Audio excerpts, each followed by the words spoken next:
Hello everyone, it's me, Juan Gamer 54, back in the video. Today, we're back. Yes, we're back. And today is the day where I finally catch up on some theories that I haven't been seeing for a while because, FNAF month. So today I want to tackle what I think is going to be the most strangest video I think I ever reacted to. Well, I would say that, but, I have a lot of brain fog, so I'm not sure if I even did a video reacting to that Dance Dance Revolution game theory that MatPat made. But, I mean, if there is some, I guess if that's something everyone wants to see, I guess I wouldn't mind reacting to it.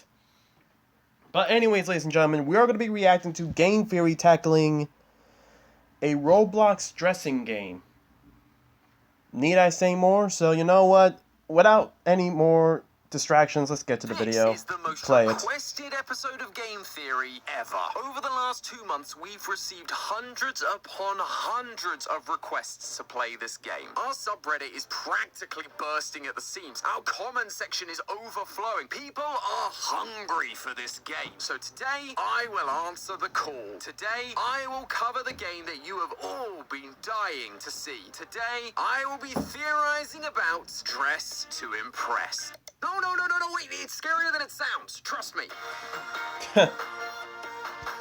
Oh, this is going to be the most Welcome craziest to Game theory, aren't the we? show that never goes out of style. Although I became very unsure of my own personal style when I tried my hand at the Roblox game that everyone had been requesting I play, Dress to Impress. It seemed simple enough. You just pick outfits, hairstyles, get your nails done, all to try and match the chosen theme. Only for you to lose regardless because people vote on what's cute rather than what's on theme. How on earth is this kawaii? So I have to say I was a little confused why this was so requested. I thought maybe Amy and I could do a collab episode about the psychology behind why the theme didn't really seem to matter. But then your comments pointed something out, a book, and it would change everything. It turns out it's not just these outfits that are sus. What started as a simple April Fool's update has now become 4 months of nearly daily updates across multiple games. All to tell a story of tragedy, betrayal, and revenge. And so I've been following along, writing down my thoughts with each new update, theory crafting in real time to try and solve it. So, sorry Amy, no collab today because I gotta take a peek behind the fashion show curtain myself and find out what hidden lore is hiding inside of Dress to Impress. That's what you get for caking me. So, what is this Nah, random my book? man hold a grudge.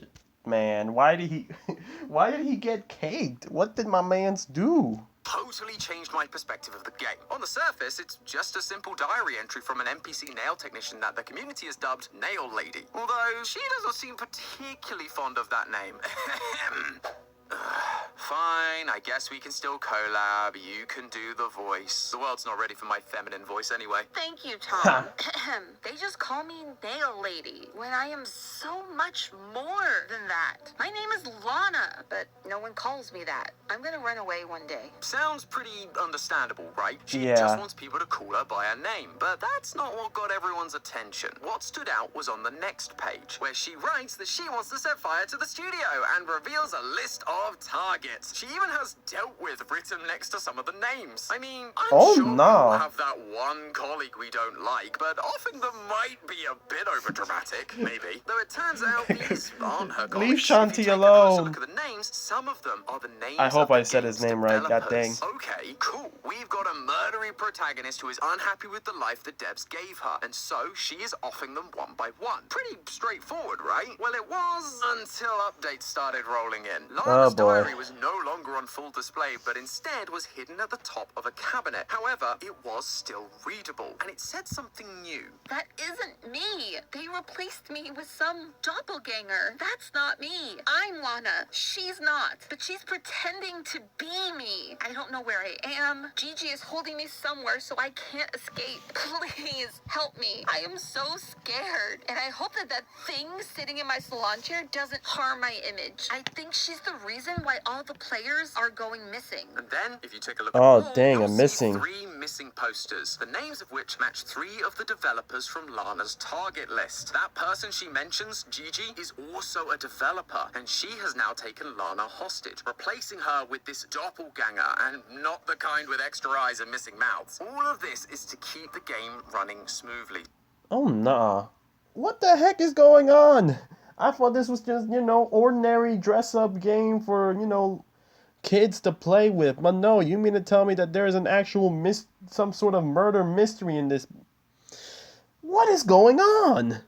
So people wouldn't suspect she was gone. However, this is slightly confusing. Lana claims that these people are missing because of this doppelganger, but the target list that matches the missing posters came from her diary. Or was that actually the doppelganger's diary? I'm not entirely sure who I'm supposed to be trusting here, but the diary does give us a Roblox user ID that leads us to Lana's Roblox profile. Lana does nails, so we should probably start there. And oh boy, this is where the fun begins. On her page is a link to a YouTube account with a handful of short videos. The first video is called Awakening. A face appears and tells Lana, "How dare you, Lana, spread our plans." Already we're off to a mysterious start. Lana has betrayed whatever this awakening is, I assume by telling us about the doppelganger. In a later video, Ode to Myself, she once again mentions this wretched group, but in the description tells us she's trying to warn us that we are next. Is this group trying to take over the game? To replace all the A Roblox. We're now heading to a Roblox ARG.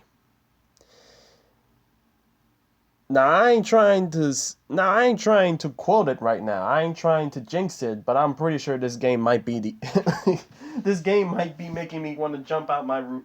No, not jump off my roof. Like jump out my window from the absurdity. And I've dealt with FNAF. I've dealt with Stranger Things before. All right. Ain't no way this Roblox game is going to cause me to jump off my own window. players with mindless doppelgangers that just follow the rules? Maybe they're also mad that people aren't playing it right. There is one more video, but it doesn't really give us anything new. So I went back to Lana's ROBLOX page and looked around for more clues. If you look under the Creations tab, you can see that Lana is actually making a game of her own, and it's called Forest. It invites us to view the truth of Lana's story. Given that we're specifically looking for lore, this is an enticing offer, but be warned, this game is nothing like Dress to Impress. A blood-red filter covers the screen, eerie music plays in the background, and a human eye is constantly watching you. As you wander through the forest, you can find sentences that tell the story of Lana, that she was diagnosed with a terminal illness that left her and her family in debt, and that she now works in the salon just to get by. Given her diary told us she hates it there so much, I suspect she turned to this awakening group for help. It would be classic cult-like manipulation. They promise her financial support only for them to turn on her when she doesn't fall in line. And I think I might be right, because as you explore the forest, Lana's doppelgangers try to kill you. This is the truth that they want hidden. But if you manage to avoid them, you can find a podium that requires 4 people to open a portal to a maze. Get to the end, and you'll receive a binary code that translates to, "You may have finished your trials, but the evil lurks throughout. This is not the end. There will be chaos." Well, there will be chaos. Bad, so I suppose we should probably help Lana stop it. Fortunately, when I returned to Lana's page, she had created a group called Saudade, which is described as the birth of an uprising, a new dawn where we stand united against the forces of evil. All right, let's go. Inside the group, there were a few subgroups too, one of which is called coterie, a word that means an exclusive group of persons with a unifying common interest or purpose. Lana is already out here building a rebellion, gathering people through the common goal of exposing the awakening. That is what led her to get locked up in the first place. There's also another group called Missing, and it contains 4 people. But these aren't the developers, they're just people. These must be the missing people that Lana was referring to in her diary. The ones the awakening caused to go missing. She was trying to stop others from disappearing by taking out the developers from the awakening. I'm sorry that I doubted your innocence, Lana, is what I would say if it wasn't for this missing person's bio. You see, it's not a normal bio like most of them. It contains a Caesar cipher. There are a few small mistakes in the translation, but cleaned up, it says this. My death was planned by Lana, not evil. The Coteries not just some group to help her. They're her sacrifices. Ha! I knew it. Cancel my therapy, guys. My trust issues are well-founded. Lana has been convincing us this whole time that she is one of the good guys, that she was taken advantage of by the Awakening, but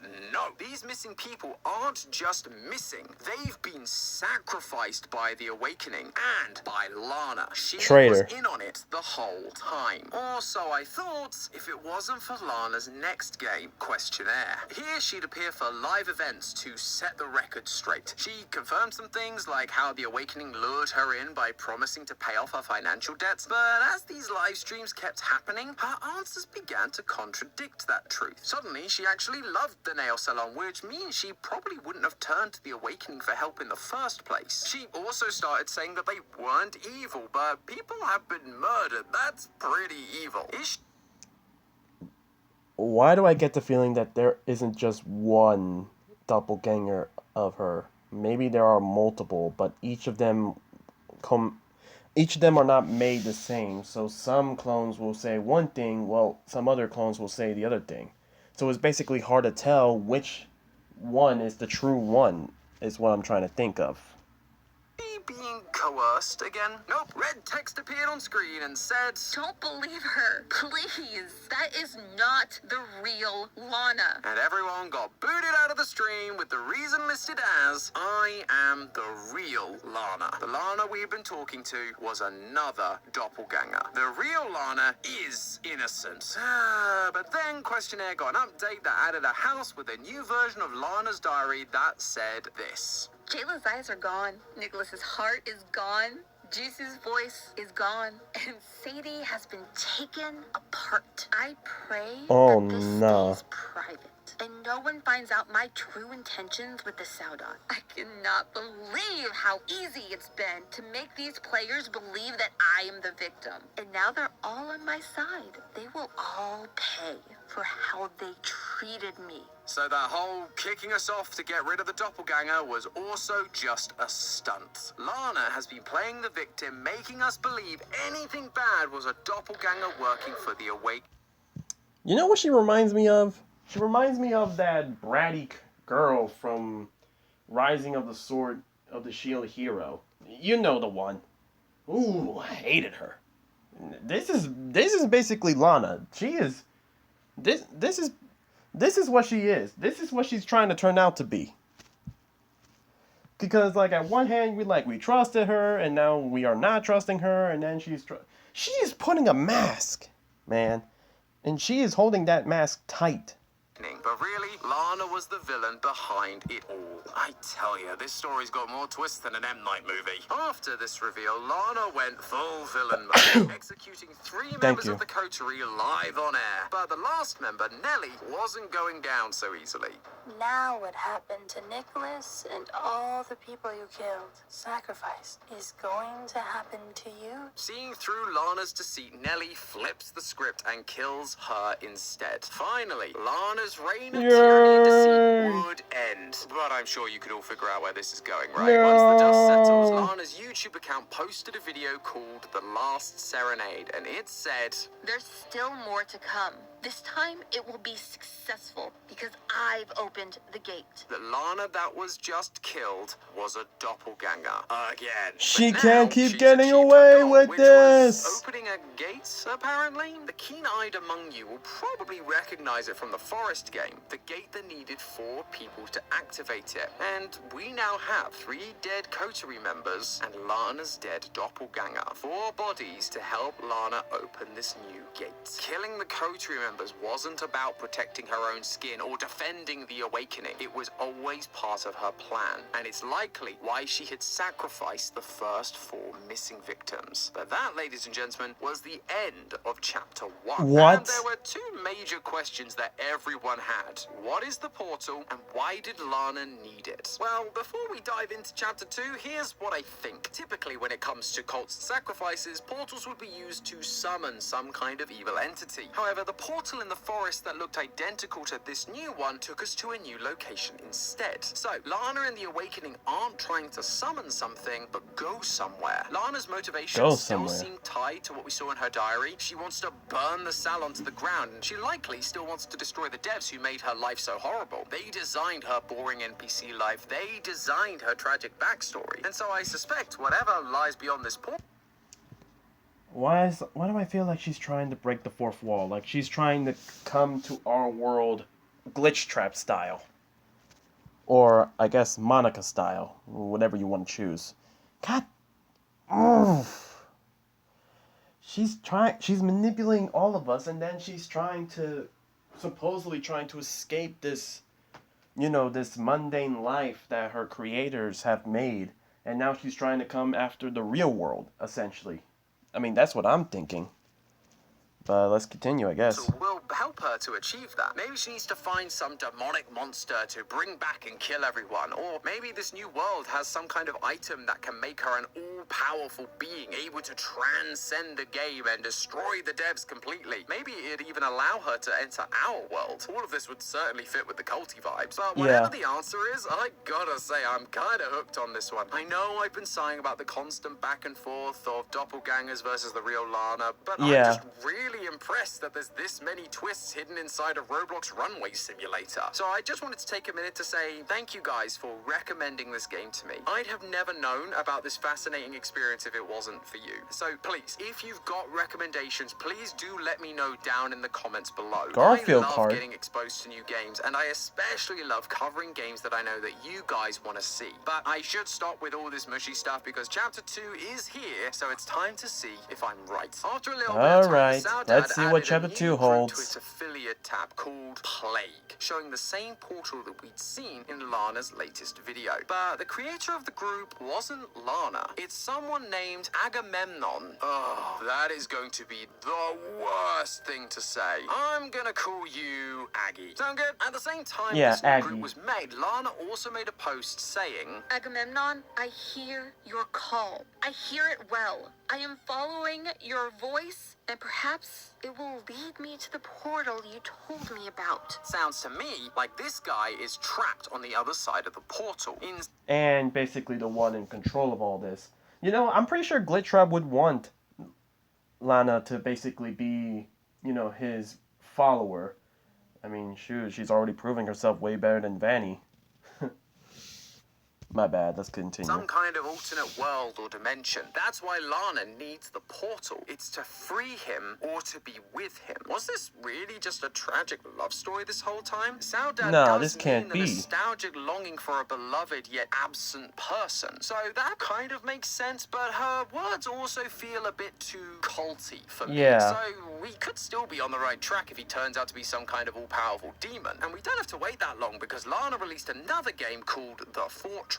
And the start of it is on the other side of the portal that Lana had opened. There are words written across the walls like plague, metamorphosis, and I finally feel free. They're written over and over and over again, like the writings of a lunatic trapped in a room for years. So basically me when the new Poppy Playtime ARG dropped. Across the map there are notes from both Lana and Nelly, spelling out that while this is the real Lana, she's basically been brainwashed by the guy she's following. Good old Aggie. This stinks of classic cult leader behavior. A man who gathers others around him to worship him like he's the second coming of Christ. Filling people's heads with promises that will all turn out to be lies in the end. Lana isn't in love with this guy, or maybe she is. Cult relationships are kind of weird. But it's more like she sees him as her savior and will help her to get revenge on the salon, which never ends well in these kinds of things. Never. Lana will likely end up betrayed at best or dead at worst. But now, ladies and gentlemen, it's finally time to hit. Or, she could end up, why not two? Why not the both? She'd be betrayed and dead. hear from Aggie himself, because you can find 2 doors that require passwords to enter. The note next to the first one reads, "Call it, open the door, bestow me the truth." So we just repeat that second phrase, bestow me the truth. That leads to a second door which asks us, what is coming? The walls speak the truth. Well, we saw 3 things written on the walls earlier. Finally, I feel free, metamorphosis, and plague. And it's that last one that opens the door. Inside, we find Aggie's helmet in the corner, revealing this to be his office. And several notes are pinned to Dang, the my boy wall. got a nice office. My experiments, and why won't it work? Lana, perfect. I created a new Lana a few days prior, better and stronger. Aggie has been the one creating the doppelgangers, which makes sense. Thanks to them, Lana deceived everyone and was able to open the gate. But what did he mean by Lana is perfect? Cult leaders like this always have ulterior motives. I'm telling you that. You see, I'm saying it right now. The fact that he's making Lana perfect and all that, I'm starting to think he made more than just one Lana. That's, I mean, yeah, we already know that, but still, though, I mean, like, he's making more Lanas, but why? Unless he's trying to replace the Lana that's been following him with a more stronger and faster Lana, maybe a smarter one too.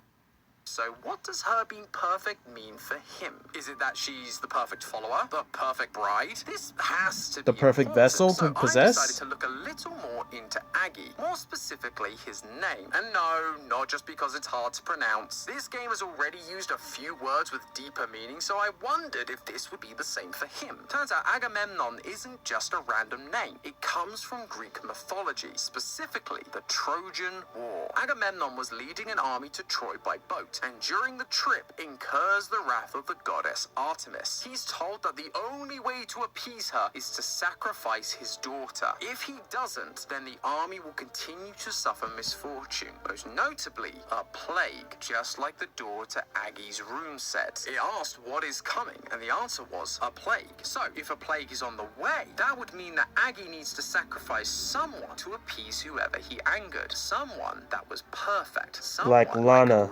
But then, why bother with the doppelgangers? Well, in some versions of the myth, Agamemnon tries to deceive Artemis with fake offerings, to trick her into thinking he killed his daughter but never really did. That is what the doppelgangers are for. If he can create one that is a perfect copy, then he can sacrifice them and keep Lana alive. Is this guy actually a hero here? Trying to save humanity from a plague and save Lana from her fate? Yeah, no. Another note in the fortress written by Aggie says, I need to create the perfect doppelganger. Lana will help me, and when all is done, I will get rid of her. and there it is. Thanks to Lana, he can kill her while also having a perfect doppelganger that has all of her influence while also following his commands. He would have full control of the Saudade and all of the users that are a part of it. At this point, I was feeling pretty good about the story. It felt like we had a backstory, a motive, an idea of where the story was moving towards. That wasn't until I discovered this note hiding behind the bookcase. It's so easy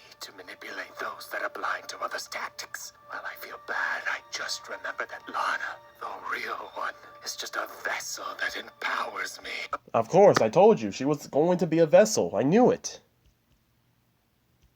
Come on. Okay, so I guess he isn't going to sacrifice Lana? At first, I thought of the vessel as a container, something that stores something else. And given my theorizing in the indie horror scene, I wondered if she was going to become a vessel for someone else's soul. Maybe Aggie's daughter from the Greek myth, or maybe Aggie himself, but it all just felt like too much of a stretch. Outside of the myth, there's been no mention of a daughter, or really anything to do with souls. But then I remembered that vessel has another meaning. It can also be referencing a ship like Agamemnon used to sail to Troy. Lana isn't going to contain Aggie's spirit. She's just the metaphorical ship that he can use to escape this fortress. She's the one that opened the portal, something he couldn't have done without her. And now she's going to empower him to escape. But how? Well, in one note, he says this. I consume the parts Lana gives me. My true form will be victorious. I just need more parts to fulfill me. We heard from Okay. Lana's diary that the missing people had their eyes and limbs taken out. Well, this is where they went. Aggie is using them to create his true form so that he can escape this dimension. On Okay. Lana's YouTube channel, a new video got posted showing security footage of Aggie and Lana sacrificing the last coterie member, Nellie. But instead of sacrificing her at a live event, Aggie unleashes a monster. We only catch glimpses of it, but it's a very tall and misshapen humanoid body covered in eyes and teeth. Aggie Ugh. remarks to Lana, Was it not what you were expecting? "No, Aggie, this is not what any of us were expected when you said you were making your true form. I was expecting the most shadified Roblox character ever, but instead you went full Vita Carnus on me." But Ha. while that reveal was confusing and a little disappointing, there was another reveal in this moment. Lana, out of nowhere, feels regret. Nellie,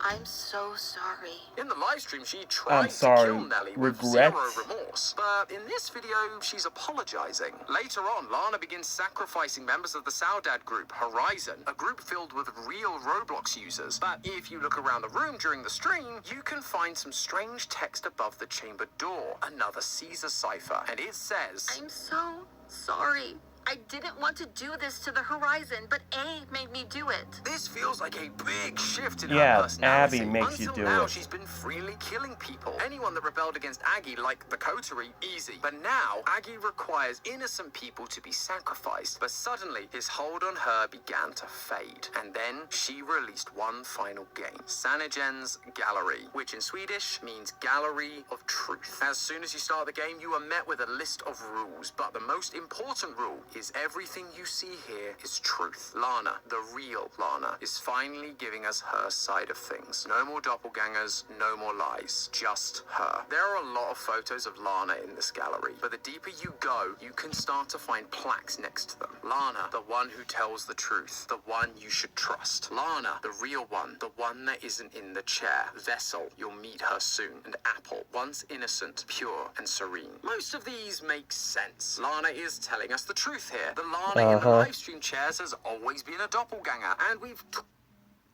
Why is it the fact that I hear apple, why is it making me feel like the Adam and Eve story? You know, eating the apple of truth and all that. So, something tell me that Abby's still evil, but it's like, with the whole, I don't know, it's like, I don't know why whenever I hear the word apple, it's reminding me of the Adam and Eve story. So, honestly, I wouldn't hold it against it. I mean, this whole theory has just been going from, oh, we're going with doppelganger. Psych, we got she's defeated. No, psych again. It was a doppelganger. And oh, she's feeling remorseful. Oh, she's feeling not remorseful. Oh, she's giving herself to a demonic being. Oh, wait, she's trying to defy the demonic being. I wouldn't be surprised at this point.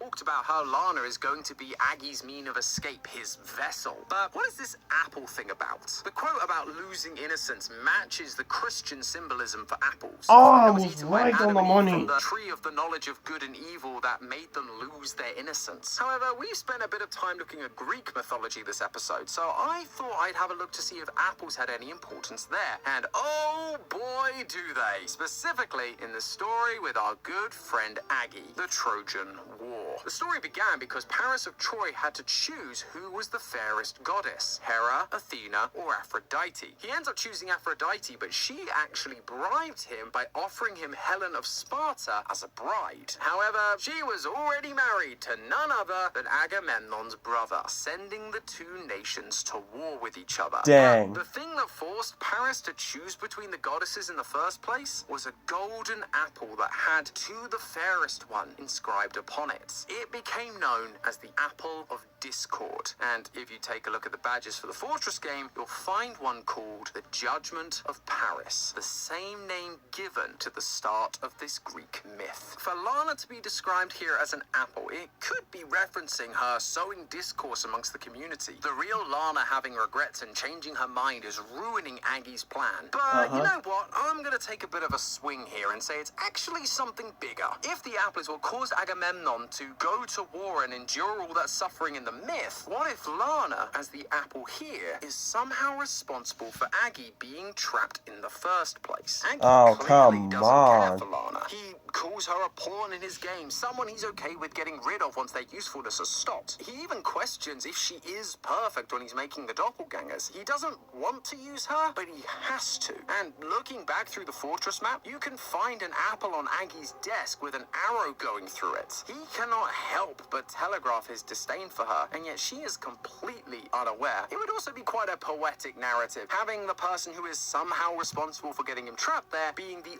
only way that he can get out. It is a bit of a leap, I'll admit, but the leap from chapter 1 to 2 was also quite big, so who knows with this series. But there you have it, theorists. After 4 months of waiting, we finally have uncovered the lore of Dress to Impress. Whew, Story that of was a girl big video. fallen on Man, hard stressing. times, upset with her lot in life, and sought help from a cult that promised her the world. She was swayed by the charms of its leader, who took her under his wing, using her to make doppelgangers to deceive everyone, sacrificing players to make his perfect form and free him from his prison. Or at least, that's what I think is happening right now. This game is still updating almost daily, which is really impressive, but as a little peek behind the theorist curtain, our scripts are usually written 2 to 3 weeks before you guys ever see a video. So when a game like this is updating so often, it becomes nearly impossible to make a theory that isn't going to get debunked just days after I finish recording. Dang. Hi, Future Tom here. That is exactly what happened. Oh. As many updates as I was expecting, seems they're mainly waiting for the Halloween update, but there was a live stream where Lana clarified one crucial detail, that we were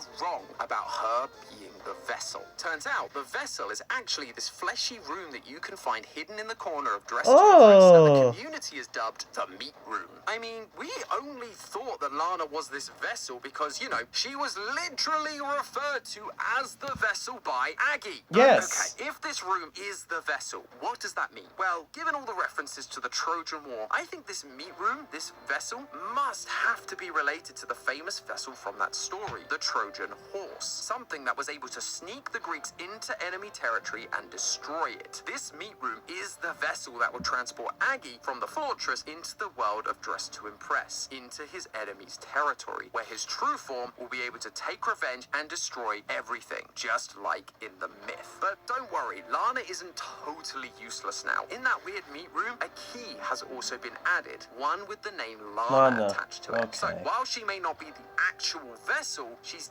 definitely the key to it. In Lana's latest YouTube video, she shows the Dress to Impress world, only now it's dark, red, covered in eyes, and we see another portal. I could see Lana or her doppelgangers doing one final sacrifice, one that will open up the portal and allow Aggie to escape his prison through the vessel, the meat room, and then he will be able to enact his revenge and turn the world into that hellscape we see in the video. The only other thing I'll note is that Lana seems to have completely lost her sense of guilt and is back to being fully gung-ho about taking over Dress to Impress. Given her past changes like this, I wouldn't be at all surprised if we have another doppelganger on our hands, just lying to us. So, who knows, maybe Lana will turn out to be the vessel after all. But regardless, I think we can all agree that this game is fascinating. I don't think anybody would have expected This video, man, like, whoo boy. And geez, it's looking like this Roblox dressing game is going to be more longer than the Gravity Falls video, and that is saying a lot. But I will say this: as much as my brain hurts trying to process all this, I will give this game props. A good story. Because I thought you would think that, oh, I know, oh, I get it now. It's going through this to this, and then it just says psych right now. It's actually this story. My goodness. Of storytelling from a game like this. So, I tip my hat to you developers, keep it up. I, for one, am very excited to see where things go next. But in the meantime, remember, it's all just a theory. A game theory! Nope, we are not doing this ever again. We're not doing this ever again. But anyways, guys, thank you guys so much for watching. Make sure you like the video so I know you guys enjoy. Comment down below what you guys think. Honestly, this... like I said, my brain hurts from processing all of that because, like, it's like, wow, like, you would think I know where the story is heading, and then turns out it wasn't going the way it was going. But yeah, like I said before, I'm doing basically a going back to videos I haven't done before. And you know, food theory and style theory are there are some videos that I should probably go back to. So if there's any video that I missed that you guys want me to go react to, just leave it down in the comment section below. And you know, if you guys are also interested in me finishing the FNAF retro review, because you know I wasn't able to finish it all in August during the month of FNAF, leave it down in the comment section below. I would love to go back and try and finish that series. And you know, subscribe. We're trying to upload daily. This is Juan Gamer 54 signing off.